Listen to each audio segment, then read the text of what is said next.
Hello, everyone, and welcome to iFi Live. I'm Ron Insana, the CEO of iFi.AI. And as you know, Wall Street seems to get a bead on things long before Main Street does. And nowhere has that been truer than in the development of artificial intelligence and the companies that currently benefit from them, both in terms of delivering new products and services, but also in terms of delivering wealth to their founders and their shareholders.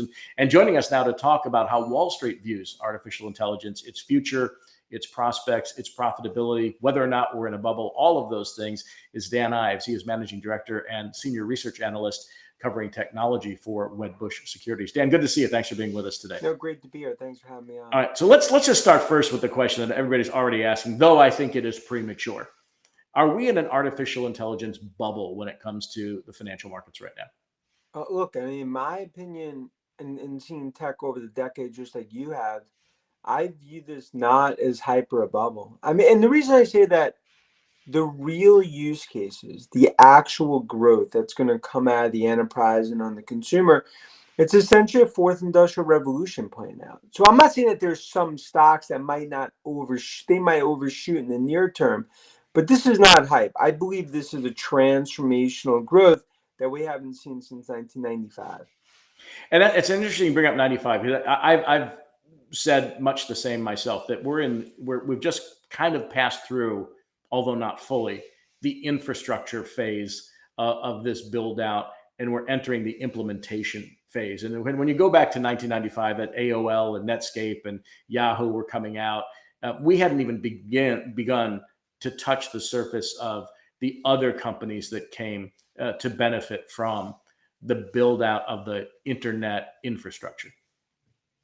Look, I mean, you being almost a market historian to some extent, I think it's a great comparison because the infrastructure now, obviously being led by Godfather of AI, Jensen, Nvidia, Microsoft, the hyperscale players, Amazon, Google, that's just starting because now the use case, I'll call them the second, third, fourth derivatives of AI across software, across infrastructure, cybersecurity. If someone told you Dell was an AI play 6 months ago, you said, look, you had a good Friday night. So the point is that it just shows what's happening now. And these are real use cases. And we spent a lot of our time in Asia and talking to customers. And I think this is something, it's just starting in terms of the AI revolution. When I go back and look at the internet bubble, and when it reached its peak, we were seeing, hundreds of companies come public, sometimes with no product, just with a concept. They raised hundreds of millions of dollars to use on advertising for a product that had yet to be developed or put into the public sphere. The Magnificent Seven, and again, this is, to use Wall Street nomenclature, they are different insofar as they have massive amounts of cash, they have enormous profits, and they are extremely dominant in their spaces. And again, that's on the infrastructure side. Some could compare it to the big six in 2000, the Ciscos, the GEs, the Intels, the Microsofts of the world back then.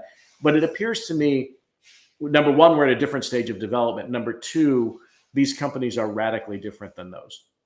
Yeah, and you have $1 trillion in the balance sheet when you combine them. And I think you're talking about companies that generate more cash than some countries. I mean, when you look at Nvidia, these types of gross margins, Apple just doing $110 billion buyback. I think that's the difference. So a lot of times when people ask, is it a bubble, hype, valuation? I think when you look at the actual growth and you look at the fundamentals and how these essentially the stronger getting stronger. Now you could say it's a have and have not market, but also it's like capital markets has essentially been frozen. I mean, the only companies that have gone public, I'm going to talk about SPAC, are really the elite ones that have much more disciplined business models. And that's very different from that period from 95 to 2000, in which, and again, some were ahead of their time, whether it was pets.com, which is really now Chewy, whether it was WebMD, not WebMD, I'm sorry, Webvan, that is really now DoorDash. I mean, there were companies that were ahead of their time, raised a lot of capital, but couldn't survive the winter, if you will, that occurred in 2000, 2001. We're not there yet. We haven't seen that type of behavior, that type of activity, that type of enthusiasm for companies that haven't proven their mettle yet. But also valuation. People could talk about Nvidia. But you're talking about a company that basically went from $15 of earnings to $40 of earnings when you look out in 2025 over the last 6 quarters. So numbers have come up so dramatically, and I think it's about the overall spend. When you look at the CapEx dollars from Meta, Amazon, Microsoft, Google, Even that IBM, which is one CapEx, of our partners, by the way, is about to jump to quantum computing, right? Which yeah, has another layer of complexity and potential reward as well. yeah, and quantum, and I think that's when you talk about third, fourth derivatives. So that's why when you look at this CapEx, that is just starting this tidal wave of spend. Now, I'm not saying we're not gonna have quarters where some companies are conservative on guidance, stocks get hit, but overall, when you have still significant amount of cash on the sidelines, many that have been hesitant to play in the AI theme, now you look, the use cases are starting to play out. ServiceNow, Oracle, Microsoft, Salesforce. I mean, and I think that it's just starting. And those are existing companies that are going to utilize the tools. They're not new companies that are pretending to have a solution. Well, I think that's the difference. I mean, we saw so many of those in terms of you could have a great PowerPoint, that and $4 gets you a cup of coffee. So you're talking about install bases, and I think that's the difference. It's a renaissance of growth that's now happening within tech, within software.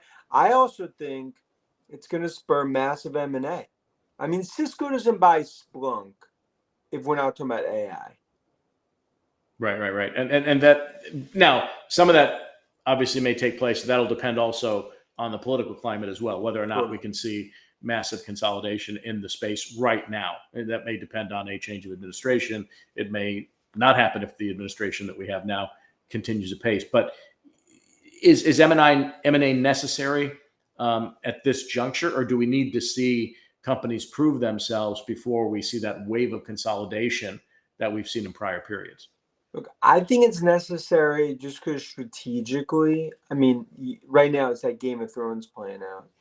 You look, I think once Microsoft Activision, once that got done, I think everyone views FTC con. That's just not as much of an issue anymore. I'm not saying you're not going to have antitrust, Brussels, and they'll push back against deals, but Amazon, Microsoft, Google, I think the rest of tech, I mean, they're going to have to be aggressive because it goes back to this is just an unprecedented growth period. And for those that are hesitant and maybe don't do some of those deals, they could be left behind. Now, are the only opportunities in the Magnificent Seven at this point, or as you look out across implementation, do you see companies, whether it's in quick service restaurants, whether it's in any industry that would benefit from some sort of enhancement of efficiency and productivity, that those companies will see their profits or profit margins expand because they adopt the tools that are being developed by the others? Yeah, I think you're seeing that like as a vertical in terms of fast food, some Yeah. parts of retail. But I mean, I talk to, call it 50, 75 enterprises, every few months. The use cases are there now. I mean, in terms of financial services, government, look what's happened in healthcare, hospitals. So as this all plays out, you have software names like MongoDB, Palantir, and I think what you're going to see even on the semi side, okay, it's just been Nvidia, AMD, Micron. I think the whole supply chain now starts to play out. But that's also why, okay, what happens to Intel? Where is this all move? And I think that's why the the winners that will be defined over the next 6, 12, 18 months. I mean, it's a significant play over the next decade in terms of this period. Yeah, let's talk a little bit about that, because chips obviously are at the center of all this. The amount of computing power that's required, and I'll talk about the amount of electricity and grid Mm. power that's going to be required a little later on. But with respect to this, I mean, we have left, at least on Wall Street, we have left Intel, Micron, AMD, and other chip companies for dead, suggesting that Nvidia is the one and only player in the space. Their GPUs power everything. Taiwan Semi, with their high-end chips, they control 90% of that market. Something, by the way, Intel used to do back in the 80s and 90s. What's their role relative to the one name that we hear on an everyday basis? Look, I think if you're going to make a bet outside Nvidia, I mean, AMD, Lisa Su, that's probably the bet you make. Just in terms of they will get, from an AI perspective, spillover and probably be the number two player. I think the problem for Intel, and the stock reflects it, they just been on the treadmill. And even though you talk about build outs and CHIPS Act and some of the stuff that Pat is doing in the US, Ron, just so far behind from an innovation perspective. They'll get forced into M&A, but I'd say right now, more likely bets on a Micron than Intel relative to who could benefit. Now they're all building out chip capacity. Intel's, doing it in I believe Ohio. Micron's doing it in upstate New York. Taiwan Semi is contemplating a second headquarters in the United States just in case China should get more adventuresome from a military perspective. How important is it that the United States is reshoring its advanced chip capabilities? Look, I think it's 20 years too late. I mean, I think part of the problem is that it's great in front of a microphone in the Beltway. Sounds awesome. But the reality is that, as many that have been to the region know, like the supply chain cement in Asia.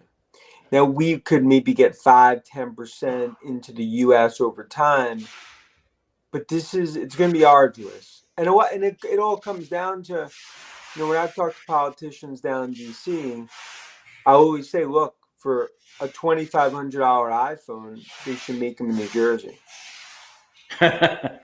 What's the likelihood of that happening? I happen to live in New Jersey, and I don't see any indications. I mean, it's a big healthcare state. It's a big pharmaceutical state, which by the way may benefit greatly from AI. But as far as chip manufacturing, you don't see any signs of that imminent. I think you see more going to Vietnam, potentially like other parts of Asia outside of Taiwan and China. But a lot of these companies, I mean, like when you look at Apple and Foxconn, and I think that's why there's even the ironic thing is that Apple has actually built more in China the last 18 months and they've taken away. Well, and that's rather surprising because they've talked about friendshoring, if you will, and moving manufacturing capacity to places like India, South Korea, and Vietnam. And they're still a heavy player in China, despite all the concerns we have. Cook 10% politician, 90% CEO, right? I mean, but it goes back to the whole this arms race. You start messing with supply chain, moving significant resources from Taiwan to U.S. and other areas. That those could ultimately be pitfalls that hurt you for the next decade. If it doesn't work out, shortages and others. Supply chain, as you know well, is so complex. Right at the cusp of this AI revolution, it's tough to be making those calls. So you mentioned the arms race. I mean, we have China as a country that is presumably extremely advanced in this regard. I mean, certainly with respect to electronic vehicles, autonomous vehicles, the chips that drive those, if you will, they seem to be, if not equal to us, some would argue ahead of us. I mean, when you talk about that arms race, how important is it that from a nationalistic perspective that the U.S. stay competitive? Look, in some ways, you could say for the first time that the U.S. is ahead of China relative to AI, Nvidia, Microsoft, and obviously all the players that are U.S. based. But where they come from, chips come from China, right? So it's one of those where it's almost a decoupling, but then in this spider web, they both need each other. And that's why I continue to be the biggest risk to the market. It's not macro, Fed, 10-year. And to me, the biggest risk is geopolitical. And let's talk about that, because I mean, clearly we understand that from a military perspective, we know what's happening with Russia, Ukraine, and something that has not happened in Europe since World War II. We know what's going on between Israel and Hamas that could, at some juncture, become a wider conflict that has implications for energy markets. When we look at China and that geopolitical risk, that spans a lot of different areas with respect to what happens if we have a complete break with Beijing. And right now, it's that balancing act where even on some of the sanctions and sort of tit for tat type stuff, been able to kind of tightrope it where it hasn't really impacted demand. You haven't seen the restrictions significantly impact the chip players, but it's the retaliatory, right? I mean, that's what we always worry about. Even when you talk about TikTok, and something that could get caught up from potentially years, depending on the administration that comes in terms of the ban. You always worry about retaliatory, Apple, Tesla, chips, in terms of what could happen.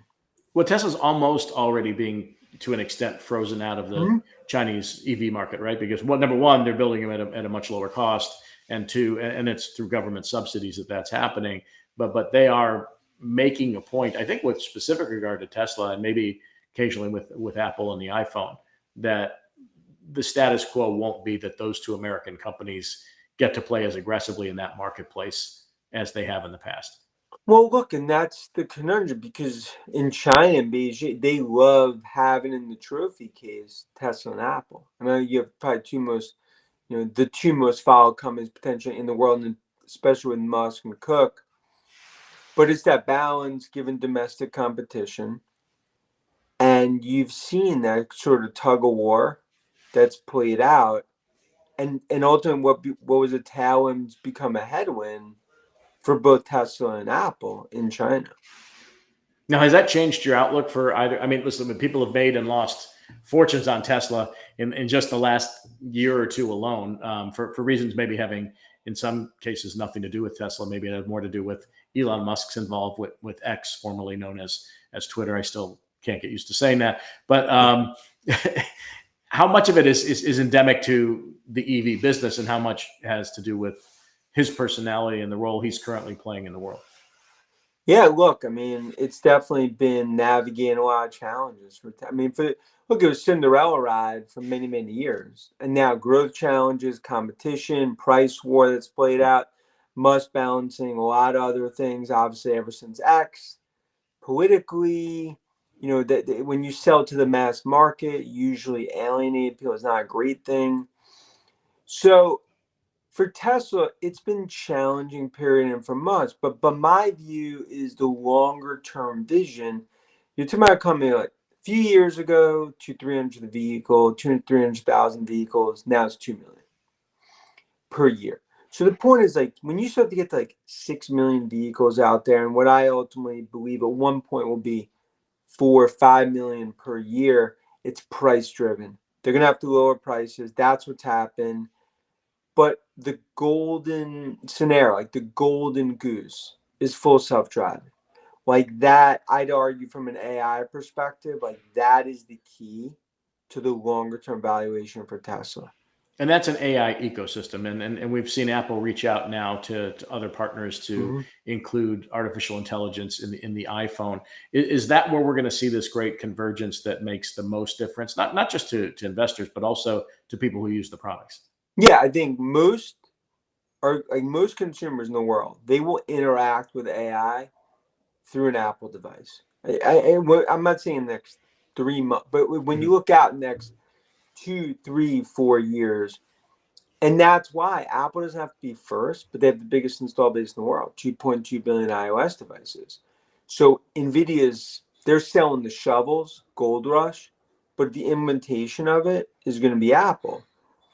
When you look at Tesla and you look at AI, full self-driving, I mean, those are some of the use cases that I think you're going to see play out. We believe end of the decade, you have 5, 7, 10% of vehicles that will ultimately be self-driving.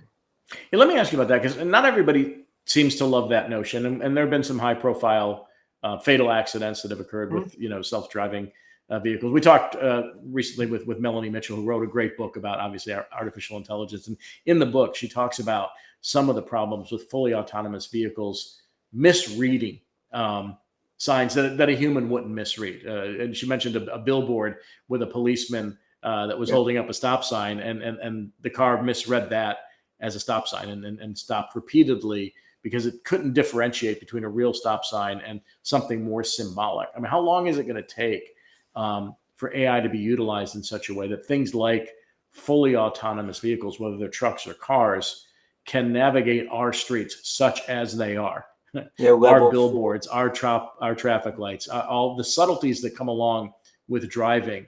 And granted, not every human's a great driver, but it's still a very heavy lift to get to the point where it can take into account the unexpected.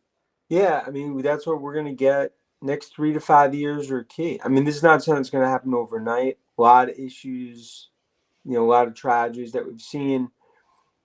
So the technology needs to get to that point. Regulatory is going to become a big focus. Got to get things approved. It's going to be baby steps. But from it, look, it goes back to like, I'm not saying it's easy, but if you look at the technology and you look what Tesla's doing and Waymo, and there's a ton of other autonomous players out there, like it's coming. Like technology will be here. It's just a matter of when and how it plays out. What's the most important use case from your perspective? I mean, we've talked in prior conversations with others about the impact on pharmaceutical development, the ability of AI to recognize a mutation in a virus faster than humans can do it through laboratory experiments, and then come up with a designed drug that can adequately, beat back that infection. Is that the most important use case? Is the most likely use case, or is it going to really transcend that and touch every business vertical that we know? I think most important in terms of life or death, I mean, definitely healthcare. I mean, there could be things where someone's in an ambulance and things are being done through generative AI. They get to the hospital.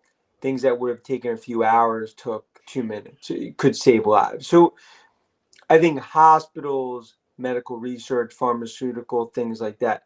Now, in terms like in the near term, where I think you're probably going to have the biggest spending, financial services. I think that like you're from a data perspective, you're going to see significant on that You're preaching to the insurance. choir here, by the way. Right? I No, mean, and I think that's like because it's really going to play out in the enterprise. That'll be like the first use. Everything we're seeing is first use cases. yeah.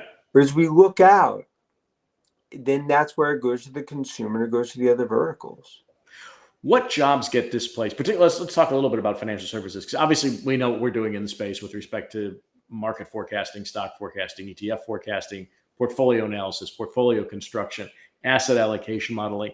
Right now, those processes require enormous amounts of human brain power, very, very large departments that focus on these things. Mm. And, obviously, if you use AI tools, one could argue that there's, if not augmentation, there's going to be some replacement of jobs that are deemed duplicative if you employ an AI system. Is that going to shake up Wall Street that much, or is it going to be an additive tool as opposed to something that knocks out lots of jobs?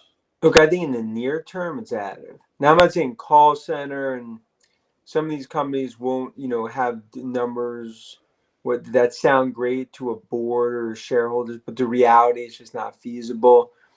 I do think in the near term, it's additive in terms of what it's going to do to basically industries. It's going to create companies, no different like quantitative black box trading. Yeah. And then you think about like an industry that was formed, then you could be like, okay, like jobs are taken away, but then you could argue jobs are added too. Look, I think it's really gonna, from an innovation perspective, it's gonna change industries. But I'm not one of those like Netflix show 21st century, the world that I think there's actually more benefits than negatives if used properly, right? Like that's where self-regulation is going to be key as well. Yeah, it's interesting you bring up Netflix. So right now they're using an algorithm. I don't know, and I guess they're using AI to do it. To determine what's popular. How people interact with their service, and it's caused, obviously, as you can imagine, some consternation in the creative community. That back in the day, a show like MASH, which was one of the most successful shows of all time, almost didn't make it past its first season. Same for Friends, same for Seinfeld, same for these multi-billion-dollar enterprises. And some of the algorithms that are used today in measuring audiences or the likability of some program, they're killing these shows, after 2 episodes. And the creative community is like, look, these things need to find a home. It doesn't happen the way algorithms think it happens. And so Totally. is it a double-edged sword that some industries will use this and maybe to a certain extent to their disadvantage as opposed to their Yeah, advantage? definitely. And they'll get over their skis, and 100%. I agree with that. And I think it's going to be how you ultimately use it. But I think in contained situations, I think for the next few years, it is going to be more, I wouldn't say experimental, but there's going to be certain areas where you'll see generative AI explode, and others where it's going to take, it's going to be much slower in terms of trajectory. I mean, it may not be your job to worry about this, and we talked, as I said, to Melanie Mitchell before. This is a more philosophical question as to how far it goes, how deeply it penetrates, what we do on a day-to-day basis, both in life and at work. But then there are concerns of AI, more so than the internet or any other item that's come along, spinning out of control in a way that becomes more threatening than helpful. Is it something that you focus on, or are you really just looking, quite frankly, at the bottom line of the companies that are building this infrastructure out and implementing the tools? Yeah, right now it's really focused on like who's going to be the winners, like where are the real use cases, but besides just Nvidia and Microsoft, and what use cases play out, and who ultimately wins there, and what are the stocks to play. I think longer term, regulatory, privacy, cybersecurity. I mean, those are all going to come into play, no doubt. And yeah, cyber is interesting because that's the one that it seems from a national security perspective is one that's, top of mind for a lot of folks who, look at malign actors, whether they're state run, Russia, China, whether they're just bad folks trying to utilize these tools to steal money or whatever. That it's going to create a lot of opportunities for people to either misbehave or create, as this is already happening, misinformation, disinformation campaigns. But yet it's hard to stop. I mean, the TikTok case, being central to this conversation. I mean, what do governments do from a regulatory perspective to make sure that AI is a positive force rather than a negative force in life? Look, and then you go back to what happened in Europe, right? GDPR, privacy, and the average European, 99% of them, they just check the box because they want access, Facebook or whatever, social media. The problem is, like right now, Europe is almost like scared their own shadow. Oh, AI could be really bad. But then you could argue from an innovation perspective, US, China pulling way ahead in terms of relative to where Europe is. It's going to be a balancing act, like how this all plays out, because the technology and the innovation is here. And I think it's something we really haven't seen in, call it 35, 40 years. So you've been very bullish on the space. In fact, if I understand it correctly, you're bullish on Apple again, even though it's taken a pretty big dip. Nvidia hit a new all-time high. It's challenging now others for the largest market cap in the country. Do you stay with those winners from an investment perspective because they've been so dominant, or do you look for other nascent opportunities? I think I saw a stat, and this is very much like Dell Computer, by the way, in the 1990s. If you put $1,000 in Dell in 1990, it was $1 million in 2000, assuming that you got out in 2000. Yep. I think if you put 10,000 in Nvidia 10 years ago, it's $2.4 million today.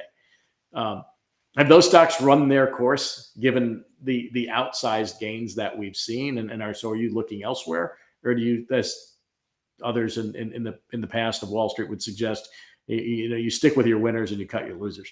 Well, I think you stick with the win. I mean, to me, it's like you're not getting out of Nvidia, Microsoft, Google, because they've just run. Because I could argue like we're just in the first, second inning of this all playing out. And I think Apple is a renaissance of growth that's happening. You have this massive install base. Now AI, I think, has the ability to really have that pent-up upgrade cycle.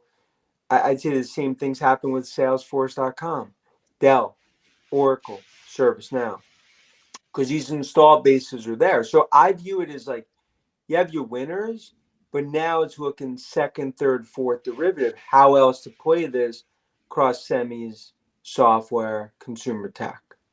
Right. So a lot of people raise concerns, and among the stocks that you like, those big name stocks, that they are weighted too heavily in the S&P 500, which is a measure of the market, and that because of that, it's their weighting in the S&P exceeds that of all the entire technology sector at the peak of the internet bubble in 2000, and that the concentration of those stocks within the S&P is literally off the charts and represents some danger to the market itself. How do you square that circle in your head?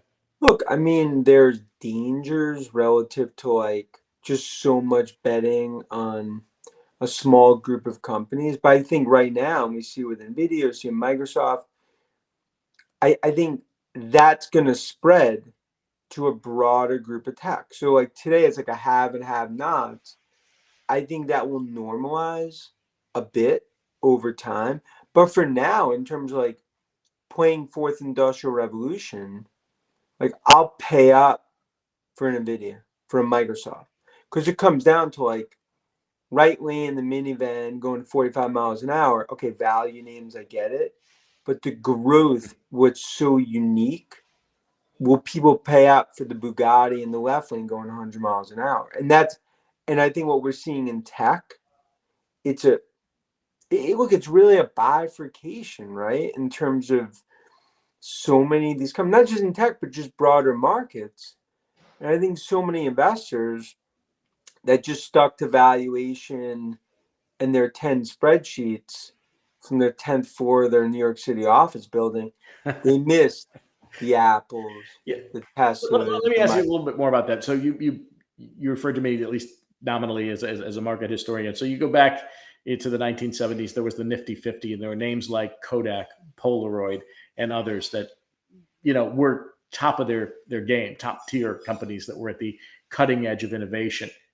We don't see them anymore. In the 1980s, it was oil companies because the price of oil had gone up so much that they were a huge weighting in the S&P. In the 90s, it was the big six that were involved in some way, either with the internet or were behemoths in business like General Electric and a handful of others. And they've, with the exception of Microsoft, fallen on hard times or no longer exist in the fashion that they did 24 years ago. Do you worry about that repetition of a historical cycle? Yeah, I mean but that's why, to that point, like that's why we spend so much time in the field trying to like understand the blind spots and maybe companies that could be on the outside. So I think when we look out for the next few years, I mean the use cases as this all plays out, execution, I don't worry about that as much. But this, you can't argue the history.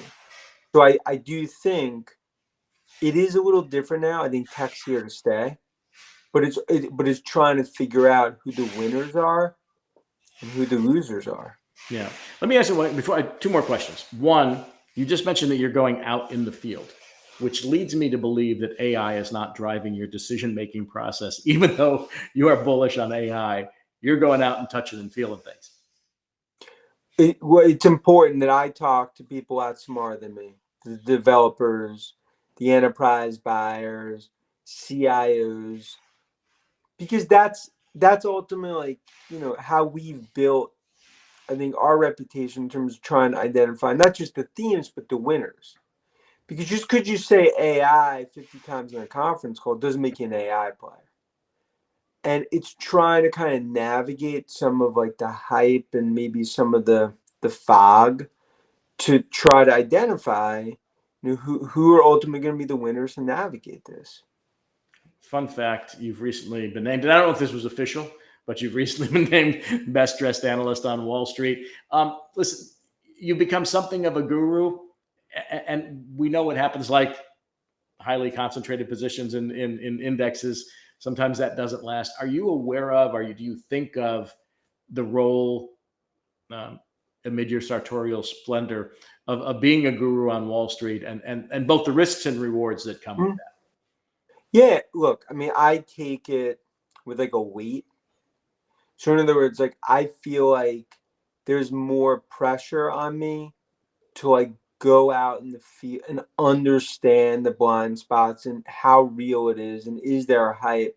So like to your point, like I almost view it as like it almost puts me to like almost more up my game in terms of like the type of work that I'm doing, because it's something from, especially like heavy retail that's now is focused in the market. You start to get into hype cycles. It's trying to kind of navigate like who the winners are and who the losers are. And and I kind of take that all with like pressure to almost make sure that like you don't become sort of an asterisk. All right. On that note, great to talk to you, Dan. Appreciate you spending the No, time. thanks for having me. Dan Ives is a managing director, senior technology analyst, joining us from Wedbush Securities. Hope to talk to you again soon. Thanks again.